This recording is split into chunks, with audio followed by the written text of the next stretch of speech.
we head into fall, I want to bring in Dr. Saira Madad, an infectious disease epidemiologist. Doctor, thanks so much for joining us. I appreciate it. So talk to me first about the new COVID booster rollout. Do you think it's going to be available to all ages, or do you think it's just going to be available for people who are vulnerable?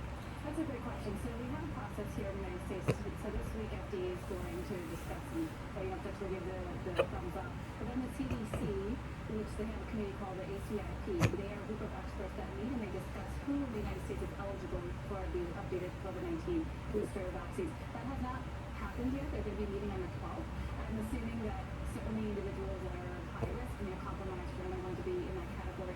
We'll see what other age groups are going to add into that, but we'll find out next week. Well, Tom was just getting into this new variant. I do want to ask you more about it. What do you know about this new variant? So if you're talking about the BA.2.86, so the reason why this is making headlines is because it has a number of different mutations, about over 30 in a spike protein. And so anytime you see a variant that has so many mutations, it certainly is a red flag. But luckily, the preliminary data that's coming out both out of the lab as well as what Moderna shared in their press release today is that the new updated COVID vaccine is going to still continue to be effective. So it's encouraging news.